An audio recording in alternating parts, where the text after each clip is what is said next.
right, this is an oral history interview with Ambassador Robert Ellsworth for the Robert J. Dole Institute of Politics at the University of Kansas. We're in the offices of the Nixon Center in Washington, D.C. Today is Wednesday, August 8, 2007, and I'm Brian Williams.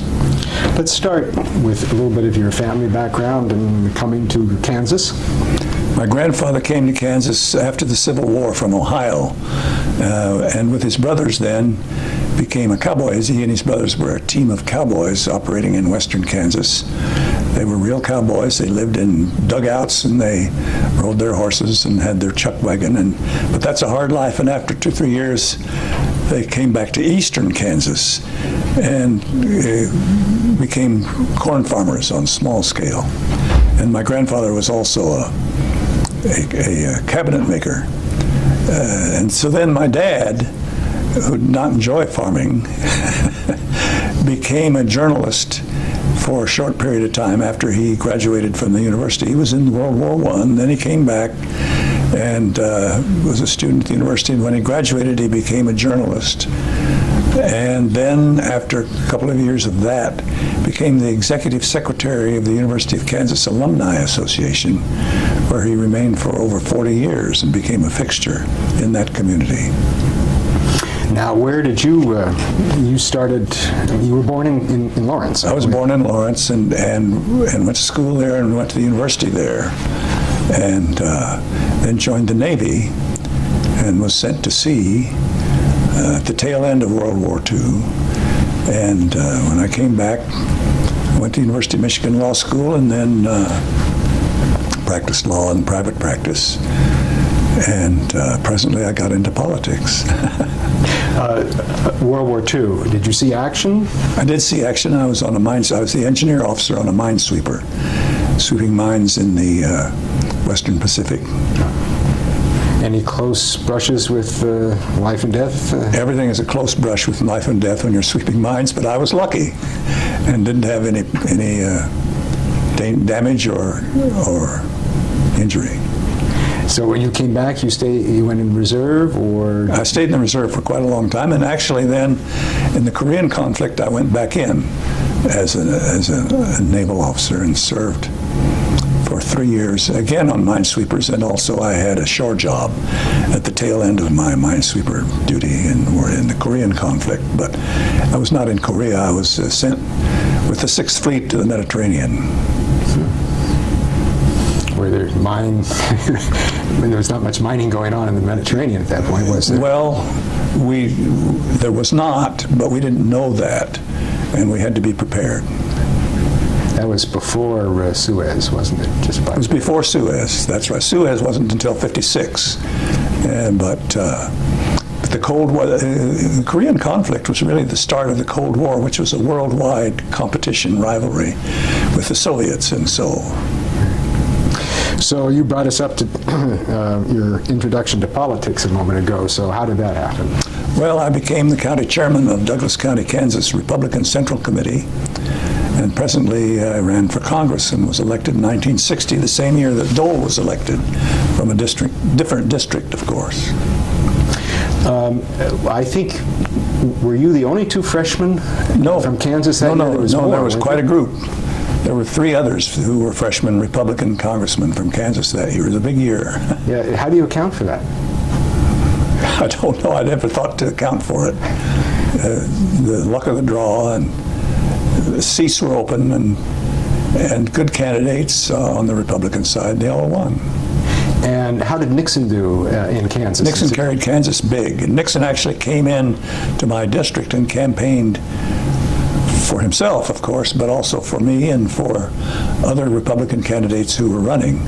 It was a huge event in Kansas City, Kansas, in the Armory, and Nixon carried the state heavily and carried my district very heavily. And tell me about your first encounters with Robert Dole. Well, Dole and I had encountered each other before the election of 1960 because he was an active Republican. He was a county prosecutor. And I was a county chairman, and we would meet at statewide conventions, and he was a war hero. Everybody knew Bob Dole. And so when we were elected the same year to House seats, then we began to have a lot of interaction. Did you travel to Washington together? Or? We did. We traveled to Washington together. Before we took our seats, there was a pre-seating seminar given by the Republican organization in Washington for incoming freshmen. And so we went there together, along with our colleagues from Kansas, and attended 2-3 days of warm-up or orientation, you might say. How did that feel for you? Very exciting. Very exciting. Exciting for all of us. And describe Bob Dole at this point in his life. Well, Dole was, as I say, a famous war hero and had been a famous athlete in the University of Kansas before he went off to war and was wounded. And so Dole was well known to everybody and very popular with everybody. He had the confidence of an athlete, the confidence of a guy who got awfully good grades in school, and very popular with the girls, and was just a popular guy, well liked, and a good politician. I'm not aware of anyone having talked in any detail about Bob Dole, the athlete. Could you just fill us in a little bit on that? Well, he was a very muscular and energetic young man, and was recruited. He was working on a gas pipeline in the western part of the state, and one of his co-workers was a man named Milton Allen, the son of the famous basketball coach Phog Allen. And Mitt Allen went back and told his father that he should get this very athletic, very strong, built like a horse guy, Bob Dole, and get him recruited to be in the Kansas University basketball team, which Phog Allen did. And then Dole also went out for football and was a star player on the football team, and also went out for track, where he was a star quarter miler. I think he still has the record for the quarter mile back in Russell High in Kansas. But in any case, and his track coach told him, you can be a gold medalist in the Olympics. And of course then that was interrupted with the war, and Bob Dole's athletic career was over because of his wounds. But he was a well-known athlete in those days, a young man, very popular and very athletic. And what committee assignments did you and Bob? Well, I think Bob had agriculture, and I had 2 or 3 committee assignments: Post Office and Civil Service, Merchant Marine and Fisheries, and I ultimately ended up on the Joint Economic Committee. At some point, there was a battle in the House over the leadership when Jerry Ford... Yes. Can you tell me a little bit about that? Oh, yes. Well, this was after the 1964 election, when Goldwater was running for president, and the Republican Party was decimated all over the country. We lost too many seats in the Senate. We lost a lot of seats in the House. We lost governorships. We lost seats in state legislatures. We lost county attorneys all over the country and governors. And so 3 or 4 of us in the House decided that part of the problem was the then minority leader, Charlie Halleck, a guy from Indiana. And we decided he had to be replaced. And there were enough young people, young entrants into the House on the Republican side by then, that we had a majority of young people. So we mounted a campaign with Ford. And there was myself and Congressman Goodell from New York State, Congressman Bob, can't remember his name offhand, from Michigan, and a congressman named Albert Quee from Minnesota. Plus, in the background, Melvin Laird of Wisconsin. And we put together a campaign, and we had Ford's permission to wage the campaign. He did not take a leadership. Anyway, we succeeded in replacing Halleck with Ford. That was when the new Congress convened in 1965. And was there a long list of potential candidates, or were you pretty much set on Ford? Set on Ford. And that was because? Well, Ford was reliable, he was solid, he was decent, honest, he knew the ins and outs, he was a superb member of the House, and he was a natural. Was Dole party to this? I'm sure he was, but he was not among the active 4 or 5 of us who were, yeah. So for the first 2.5 years, you were members of a Republican minority in the House with Jack Kennedy as president. How did that go? Well, it was all highly political, but Jack Kennedy was very popular, including among Republicans. And we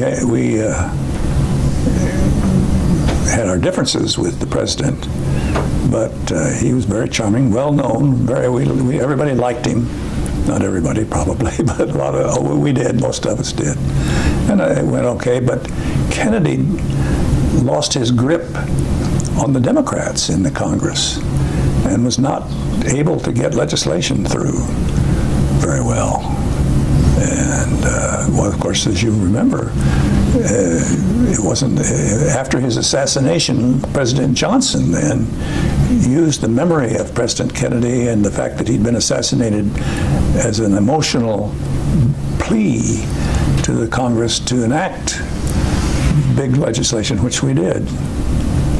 How would you characterize the Kennedy program as compared with the Great Society? Well, the Kennedy program was a fine program, very ambitious, very idealistic, but he couldn't get it through politically. Was it as radical, would you say, as Johnson's turned out to be? Well, I don't know, maybe. It certainly did not get anywhere, though. Bob Dole. The big issue with Kennedy, not so much on legislation, and later with Johnson, was civil rights for blacks. And I remember that I had a constituent call me up, and it must have been in 61, maybe 62, said that his daughter had gone down on spring break with a group of other university students to Louisiana to agitate for registering blacks to vote in Louisiana, and that they'd all been arrested by the sheriff in such and such a county. And what could I do to help? I said, I don't know, but I'll call the Attorney General, which I did, called Bobby Kennedy. And he said, we've told all those kids not to do that, but that if they did, they were on their own because the Justice Department can't do anything about it. That's not our policy. That's local law enforcement and local laws. But tell your constituent to get in his car and drive himself down there to Louisiana and knock on the sheriff's door and present himself and tell him who he is and that he's come to take his daughter back and the other kids that want to go. So I called my constituent, and that's what he did. Well, that changed at the federal level when Martin Luther King, with his great strategic sense, put at risk the children and adults too in Birmingham, and provoked Bull Connor, the police chief of Birmingham, to use police dogs and fire hoses on these black kids. And that put so much pressure on the Kennedys that they changed federal policy and then sent the FBI and the Justice Department down throughout the South to force compliance with laws, but they really didn't have civil rights laws until Johnson came and in the aftermath of the Kennedy assassination and got to Congress to pass civil rights laws and voting rights laws with teeth in them. What was the Republican Party attitude towards these early days of the civil rights movement? Oh, pretty negative, although in the Senate and in the House, the leaders of the Republican Party under Johnson cooperated. Without their help, there wouldn't have been any. But the Democrats from the South were dead set against any change. But the Republicans from the North helped to pass those laws, no doubt about it. And Dole, let's get back to Dole for a minute. When Dole was a college kid and a track star at the University of Kansas, there was a black guy whose name I can't remember, who was a superb athlete and a great track star, could run the quarter mile faster than Dole. And that was fine, except when they would go on on athletic trips and track meets to other schools. The other schools wouldn't let this guy participate. So Dole agitated and got a bunch of athletes at the University of Kansas to sign petitions and took them around and tried to agitate to get the guy admitted, never did. But Dole's attitude on that for a long time had been that right is right and fair is fair, and if you're a person, you do what you can, and you're entitled to do it. And he, as I recall, did vote for the Early Voting Rights Act. I'm sure he did. And took some fire for that from some people. Were you having to go back to your district and explain yourself? Or? Of course, everybody did. Everybody did.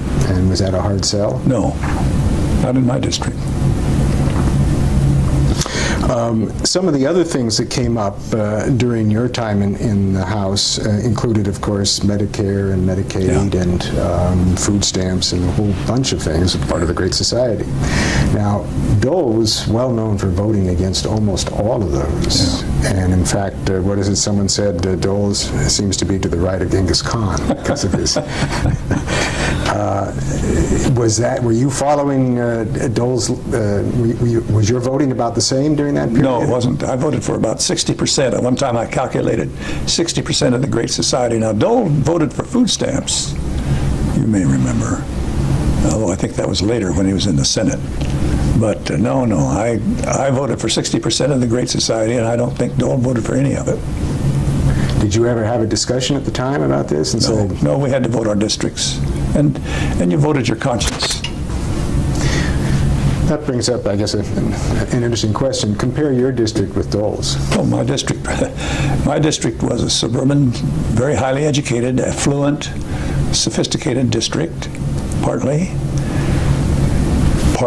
a district of largely populated and dominated by blacks, middle-class blacks who ran insurance companies and were lawyers and things, so forth. And then, of course, the university. Dole's district was entirely rural in the western part of the state. Very different districts. Now, in '66, you decided to run for the Senate. Right. Give me a little background on that decision and its outcome and so forth. Well, I thought I could be a good senator for the state and could be a hardworking addition to the Senate. And I was tired of running every 2 years for a House seat. And so there were practical considerations as well as ambition. I was ambitious to be a bigger player. So I ran. And who did you run against? Ran against Jim Pearson, who had been appointed when the previous sole senator had died. So this was my only chance, you might say, because Pearson was from my part of the state. The state traditionally had one senator from the east and one senator from the west, and both Pearson and I were from the east, so this was my chance, I thought. So he was running for the first time. He was running for the first time. What was the outcome like? He won. Well, I mean, were you badly defeated? No, it was I think something like 8,000 or 9,000 votes statewide, which was a pretty close race. So how did that make you feel? Well, I would have felt better if I'd won. But what do you mean, how did it make me feel? When you get beat, you don't like it. And I didn't like it. Did Bob Dole take a position on the race? Did he support one or the other of you, or not? Let me put it this way. I don't think he ever said anything in public, but to me, personally, he was very encouraging. I would call him up. I would see him in Washington. I would call him up from when I was out on the road campaigning, tell him what was going on, ask him what he thought, and he was always very encouraging to me. He never said anything against my opponent, and he never said anything in public to endorse me, but he was very encouraging to me. He, I read somewhere, described you as really his best friend during the time he was in the House. Describe that friendship a little bit. Well, we were very good friends. We became good friends. We hadn't really known each other that well, though we'd known each other slightly, as I said before. And I don't know what to say. I mean, we were both Republicans in a minority role, and we kind of palled around a little bit. We didn't work too closely on legislation or policy, simply because our districts were so different. But we certainly always understood each other very well, liked each other personally. Dole was a very likable guy.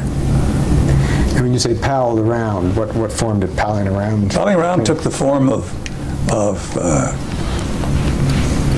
gossip and chit-chat in the Republican cloakroom, hour on hour, back there, eating ice cream cones and drinking coffee and swapping gossip and chit-chat. And I mean, this cloakroom is such a feature of, I guess, your life as a member of the House. It is. I would think that you would be fearful that you were going to be overheard if you were doing much gossiping in that room. Well, you controlled yourself and you limited your gossip to harmless gossip or gossip that was everybody's enemies, or you used code language so that you were sure you understood each other, but nobody else would understand who you were talking about or what you were saying. Did you and Bob Dole create a large vocabulary of codes? I don't think we consciously created a large vocabulary, but we just easily sort of talked with discretion. Let me put it that way. And did you hang out other places too? Like, did you and he go out to dinner from time to time, or? No, not really. I mean, in the House of Representatives, when you're a young member, a new member, you have to work so hard and go out so many evenings to go to Chamber of Commerce dinners or to dinners of the National Association of this and that. You don't have time to do much private socializing. At least I didn't, and I don't think he did. And how often would you return to the district during a term? A lot. At least once a month, I did. And in those days, I guess flight was the way you go. Oh yeah, the only way. Back. Yeah, flight. Yeah.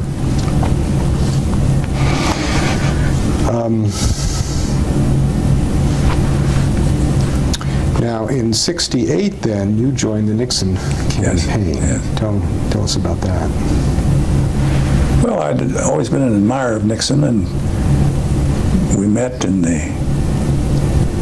when was it? Must have been, we encountered each other at an airport in the autumn of 1966. And he said, we were both traveling, and so we didn't have much time to talk, but he said, after the New Year's of 1967, why don't you come up to New York and let's talk about '68? So I said, fine. So I did, and we clicked, and he was going on a around the world tour to call on leaders and polish his image and bring himself up to date on international affairs, which was his forte. And he asked me if I would like to go with him.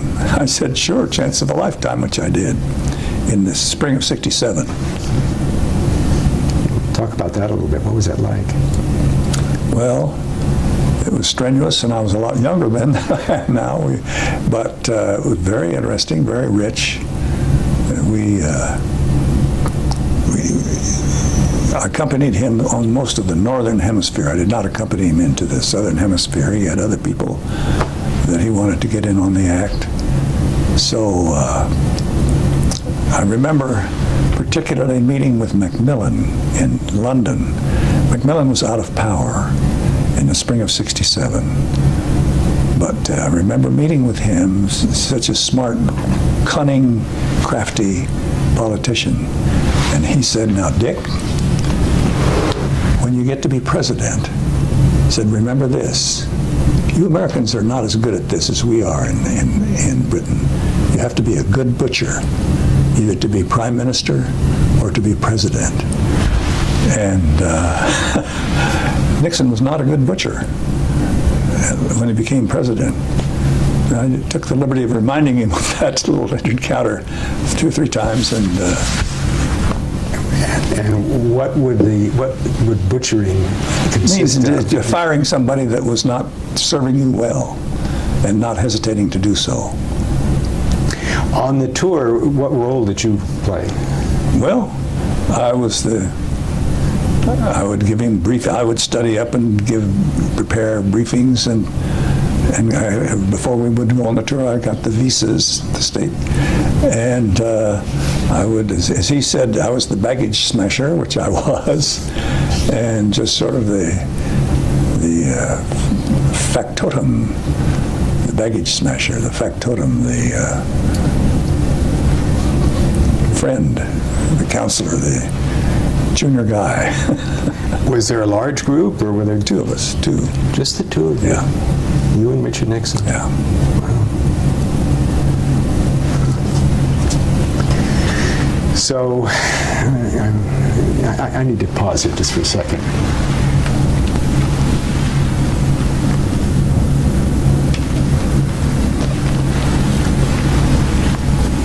Okay, you were telling us during the break here about Dole's memory.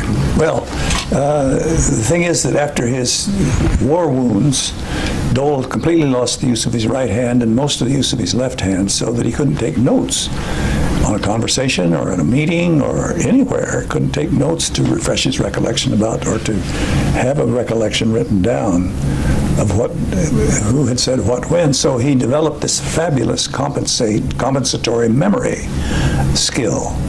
He had to work on it, but he developed it to a marvelous degree, so that he could, from a meeting or from a conversation, he could remember everything that was said, by whom, and in what order, and what the nuances were, so that if anybody, and of course that was very helpful to him in debate on the floor of the Senate. It's also helpful to him in his dealing with his colleagues and with staff people who would say, I wasn't at that meeting, and he'd be able to refresh their recollection by remembering that they were and what they had said and who else was there. And so an amazing skill and ability, and I think, a very big element in his success as a political leader in this country. Did he ever talk to you about that? No, I just observed it. Because it involves not only an incredible memory, but an incredible ability to concentrate. To concentrate, and when he's talking to you, or when you're talking to him, you can see him looking at you with his whole self, looking at you and paying attention, and you know he's getting it,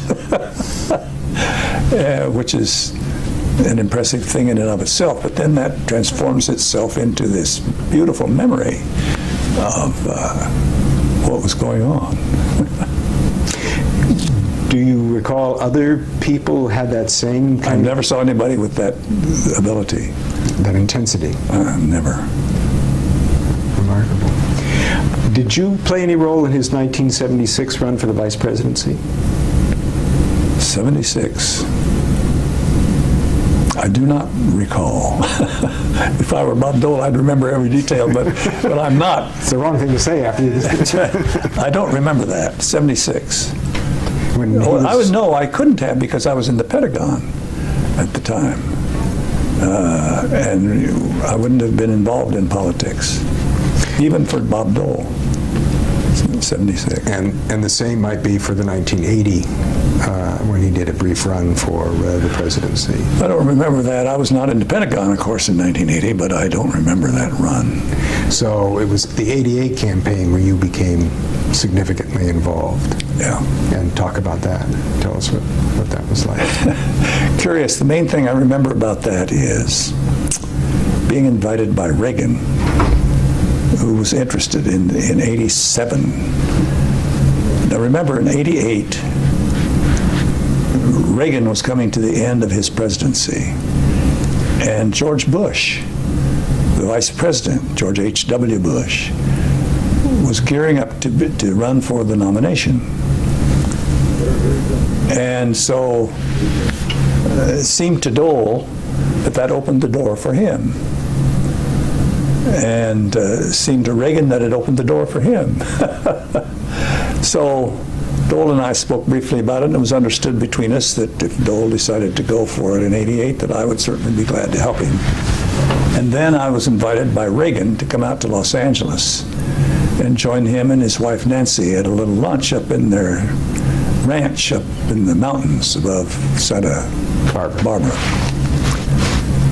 And I said to the intermediary who invited me on his behalf, I said, I'll be glad to do it, but you've got to swear that you're explaining to him that I'm committed to Bob Dole. Oh, yes, okay.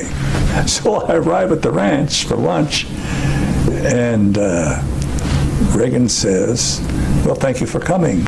We want to talk about the campaign. And I said, thank you, Governor. But I said, I'm sure you've been told that I'm committed to Bob Dole. No, he said, nobody told me that. So we had a very pleasant lunch anyway.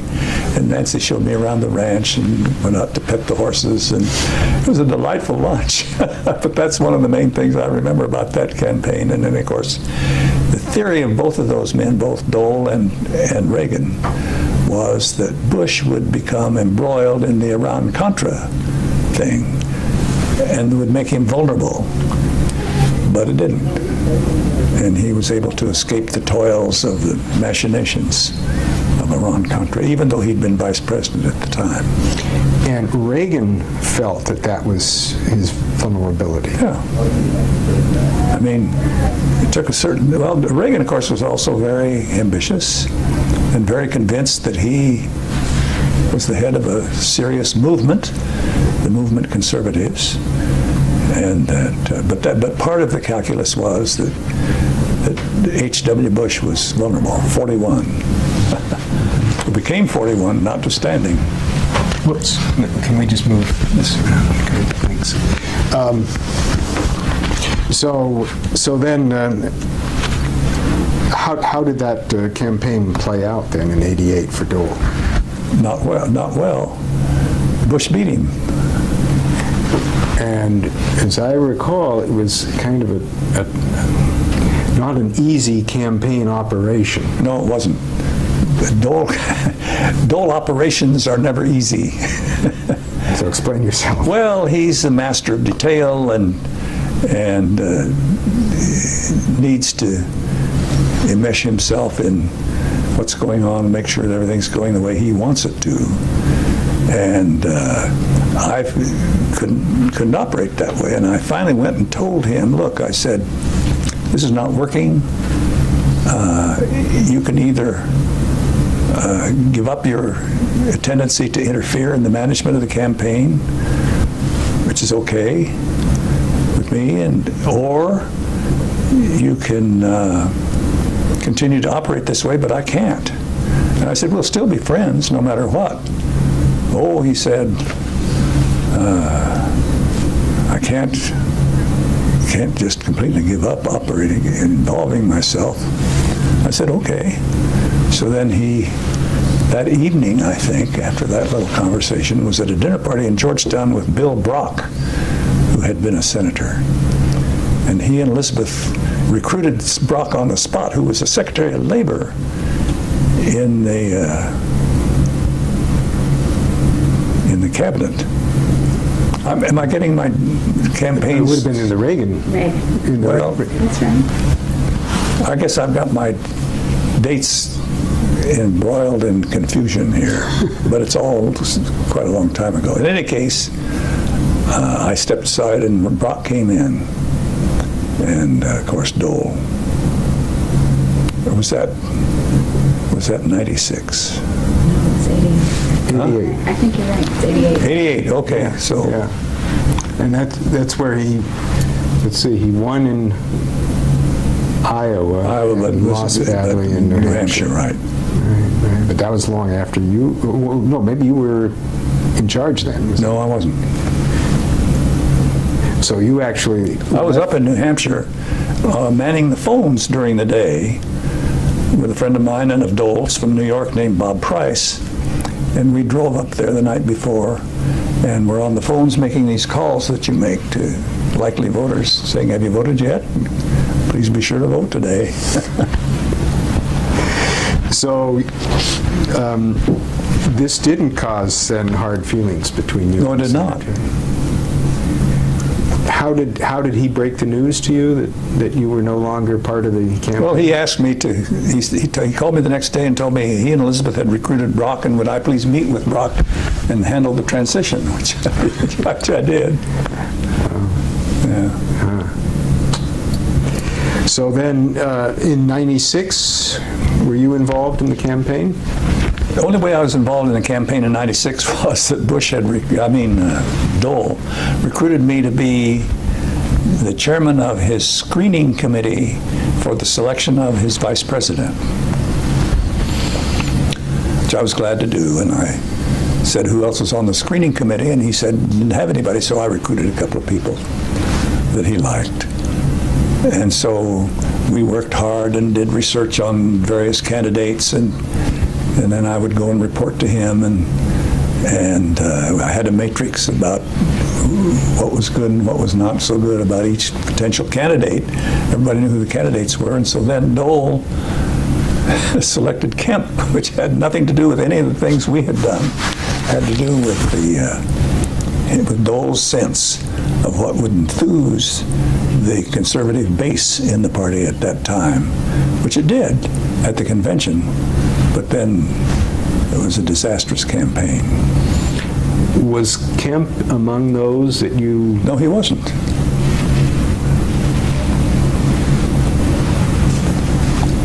That's really an interesting bit of history, isn't it?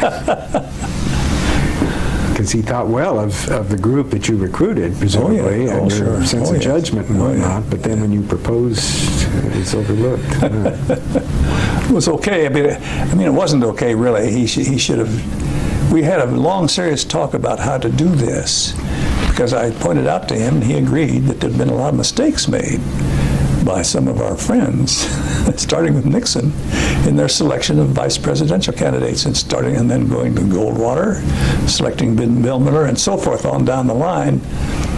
And so he said, we're not going to make any of those mistakes. Wow. Over the years, you've continued to maintain a friendship with Dole. Sure. And give me a sense of how that goes. Do you call each other regularly or see each other? We do, yeah. I, of course, am in California and live out there, but whenever I'm coming here, I call up his office and say, I'm going to be in Washington such and such, and just, so see if you can find a time for me on his schedule, and they always do. And then the other day, about a month ago, he was in San Diego as the co-chairman of this presidential commission on the treatment of our war wounded, along with Donna Shalala, presidential commission. And he called a guy, he had one of his staff guys call me up, and so I went around and we had a coffee for about an hour. But yeah, we keep in touch with each other. And just that particular coffee for an hour, what did you chat about? Everything. I can't... Everything political, or do you... Talked about a lot of personal stuff, too. Now, you have been involved in his personal life, in particular his marriage and so forth, so how did that come about? You mean... Being his best man and... Yeah. Well, I'm not sure why he selected me to be his best man. I guess, we couldn't think of anybody else. Were you surprised? No, not really. I was pleased and honored, but I wasn't terribly surprised. And that was nice. So then when I got married in 2002 here recently, I asked him if he would be my best man as a co-best man with my brother, and he quickly agreed. So he was my best man to my second marriage as I was to him in his second marriage. Nice symmetry there. Did you know Phyllis? Yes, sure.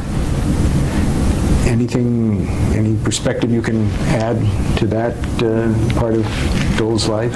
The only thing I can say about that is that it's hard on a lady to suddenly be transported from being the wife of a Kansas lawyer into being the wife of a member of Congress. I mean, I did it myself. You can't give your lady friend, your wife, the kind of attention and support that she's accustomed to and that she's entitled to and that she needs when you've got these demands, if I may say so, of, you know, helping to run the world. And you get swept up in that, and so it's tough. He never confided in me about his and Phyllis's relationship, but I just know it because I myself went through a lot of that, and all of us did. I mean, you could see. You were telling She was us- a lovely lady, and I think he thinks so too, still. And tell me your reaction on meeting Elizabeth for the first time. Oh, I thought that was a great idea. I mean, I really thought she was good looking and very able, and shall I tell you about my toast Sure. to her at the luncheon the day before the wedding at the F Street Club, and so I was asked as the best man to give the toast to the bride-to-be. So I said to the audience, I said, almost all of you know that Bob Dole and I are good friends. And from time to time in his career, he's asked me for advice. When he was a member of the House thinking about running for the Senate, he asked me if I thought he should run for the Senate, and I said, no, don't do that. He said, you've got a safe seat here in the House. You run for the Senate. It's a big state. People don't know you. If they do in your district, you'll lose, and it'll be the end of your political career. Well, I was wrong. And so I said, then he, in the Senate, was thinking about being chairman of the Republican National Committee, and he asked me what I thought of that. And I said, oh, Bob, don't do that. He said, here you are in the Senate. You're a freshman senator. You're just getting started. You got a good start on being a senator. And you go out and get to be the chairman of the National Committee, and you have all kinds of enemies created that you don't need and that don't care anything about you, and be a big mistake and a drain on your time. And Bill Miller was the chairman of the National Committee when he was in the House, and it was a disaster, so don't do it. Well, I was wrong. Then I said, he introduced me to Elizabeth one day, one Sunday afternoon, and told me he was thinking about being serious with her, and what did I think of that? And I said, well, I said, Elizabeth is very impressive. I said, she's a Southern aristocrat. You're not. I said, she's a graduate of Harvard Law School. You're not. You just went to Washburn or somewhere. I said, she's a Phi Beta Kappa from Duke. I said, who are you? I said, you shouldn't aspire to Elizabeth because she's so much better than you. Well, I was right. Elizabeth loved it, and the audience did, and Bob loved it too. So that was a lot of fun. Right. Now, you understand that those episodes that I described are apocryphal. He didn't really ask me for advice on whether to run for the Senate. If he had, I told him yes. He didn't really ask me about being the chairman. I would have said yes. And when he did ask me about Elizabeth, I said, of course, go for it. But anyway, it was a good little episode. What about his reign as head of the Republican National Committee? What was that like? Was that a good... I can't remember exactly when that was, but I didn't pay too much attention to it. 69 through 71, I think. No, 71 through 73. Yeah, that's right. Well, that was during the Watergate and the Nixon resignation. And you probably recall he was pretty hard on Nixon. He said, those guys in the White House, including Nixon, speak no evil, hear no evil. And evil. Just evil. Right, right. Did you have any contact with Richard Nixon, or much contact after you left the White House? Oh, a lot after he left the White House. For years and years, I would travel with him, and I helped him write one of his books. And yes, I had a lot of contact with Nixon after he left the White House. I always said that when Nixon went into the White House, he was perfectly sane and very smart. And all during the White House years, he went downhill on both counts. And he ended up being kind of crazy. But after he got out of the White House and caught his breath, he became very sane and very smart again, so. No, I was curious about after you left the White House. Did you have any contact with him? Oh, yeah, well, he was the president and I was ambassador to NATO, and so. But I mean, like in the run up to the Watergate and the impeachment and No, stuff. by that time I was at Lazard in New York. I wasn't in touch with him. So he wasn't No. calling you and asking No. for advice or No. anything of that sort. One person we've interviewed in the run-up to the '88 campaign was Dave Owen, and and I was wondering if you worked with him and what kind of a working relationship you had with him. I didn't work with him at all. You did not? No. Okay. All right. Could you characterize Dole's role in international affairs? Because most people haven't talked really about that, and you have such a distinguished international perspective. Yeah, well, I think that Dole, in the first place, was very active on behalf of the grain exporters of Kansas in international affairs. Very supportive of the Eisenhower programs to support the sale of wheat, corn, and other agricultural products of all kinds. I mean, cotton, you name it, soybeans, everything. And then Dole became very active in the Helsinki process, the so-called Helsinki process, where human rights were brought to the top of the agenda in East-West relations. And as a result of the Helsinki conference, there were these baskets of things that the international community pledged itself to monitor, and Dole was very active in that process. And it was a surprise to a lot of people that took on such momentum and such weight of its own. The Helsinki basket, the Helsinki Accords, I can't remember exactly what it was called, but it brought human rights in Eastern Europe to the top of the world's agenda, not necessarily on behalf of democracy, but on behalf of dignity for everybody, no matter what your political system was. Something which I think is still legitimate today.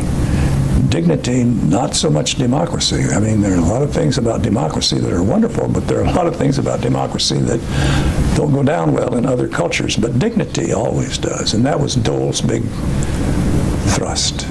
thesis. Anything else on the international scene that you... I think those were the main points. I know Senator Nichols, for example, told me about going on several codels with him and how impressive he was with Havel in Czechoslovakia. Thank you, and other places and so forth. So he's so often thought of as being pretty much centered in the Senate and in domestic policy and whatnot. But he did have definitely an international absolutely role to play. What about Dole as a leader of the Republican Party in the Senate? How would you characterize that leadership? Oh, I think he was a breath of fresh air, and he was a skillful leader. He knew the substance of what he was talking about. He knew the detailed needs and weaknesses and strengths of each senator. And I thought it was superb. Everybody did, I think. Do you think he had a kind of double standard in the sense that he worked very well with colleagues, but was kind of harsh with his staff? Very. Very demanding of his staff. And you have to be demanding of your staff sometimes. And maybe he didn't have the right style to suit a lot of people, but he was harsh and demanding with his staff, yeah. When he first came to Congress, I mentioned the Genghis Khan quote, and others said that he seemed very harsh and so forth. Were you picking up on that? Or? I did not. I heard that, but I did not see it. And then the thesis goes that he moderated a good deal in some of his viewpoints and I guess some of his means of expression and whatnot. Maybe. And then became more partisan again for 96 because of political necessity. Yeah. Maybe so. So you said yes to all of those, yeah. or maybe. What does that say about being a politician?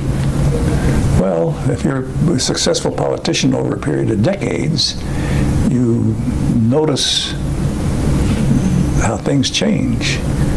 And instead of digging in your heels and just remaining the same, you change with the times to some extent. You retain your principles, which you always did, but you change you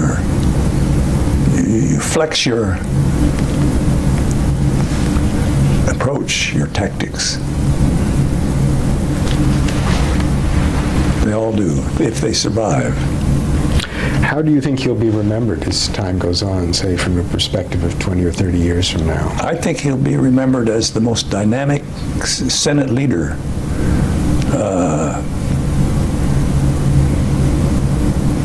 of the Republicans, the most dynamic Senate leader of the late 20th century. And I know this is a big, unfair question, but how would you characterize the politics of the late 20th century? Confused. Well, starting with the, I referred to this earlier, starting with the huge change in the federal government's role in connection with civil rights. Ever since the Civil War, you got to remember that when the Civil War ended, there was a deal between the South and the federal government, which was that we, the South, will continue to exercise white supremacy. And the North said, okay, if you can enforce it.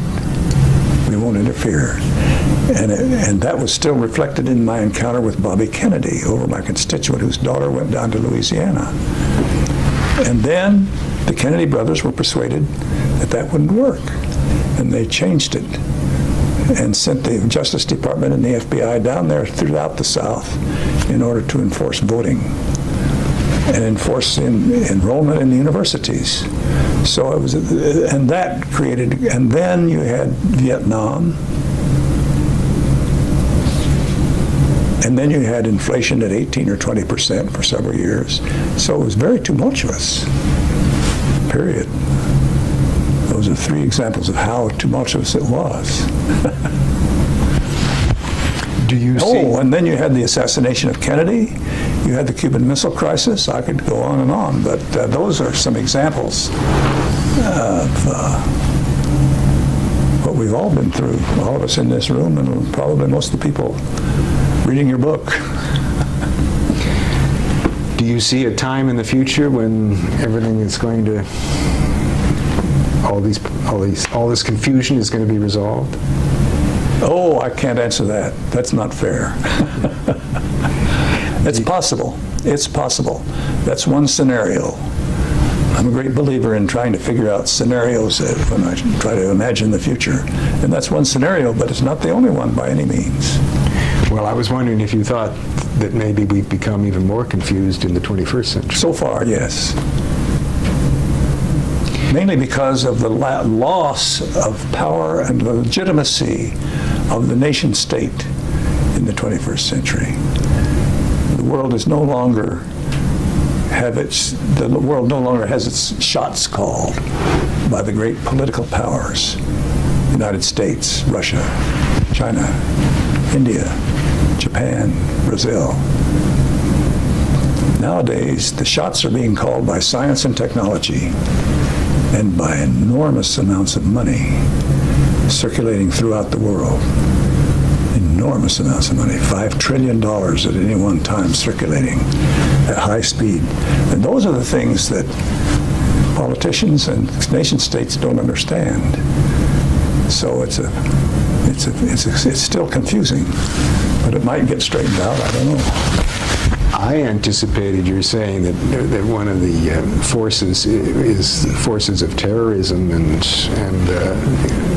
all of this mayhem that the world is encountering now. But it's interesting that you put greater importance on sort of economic imbalances. Well, and science and technology is not economic. No. And money, of course, is. And, of course, terrorism is religion. I should have mentioned religion. Religion is a powerful force. It has nothing to do with nation states anymore. And I'm a religious person. I go to church. I believe. And but I think that religion in today's world is adding to the turbulence. How does science and technology play out? Two things. First of all, life sciences, gene therapy, DNA, mainly genes, manipulating whether we're tall or short, smart or dumb, blue-eyed or brown-eyed, all kinds of human characteristics. Some people call it our post-human future because we're so able with genes to manipulate human beings and cure things. That's one. And the other thing is computers. The use of computers enables us to have access to insights from the manipulation of information that were never dreamed of before. So watch out. So as you're describing this, I think of Russell, Kansas in the late 20s and the 30s and whatnot. Right. Big changes. Different world. Unbelievable. Good. I'm going to stop there. Okay, thank you very much.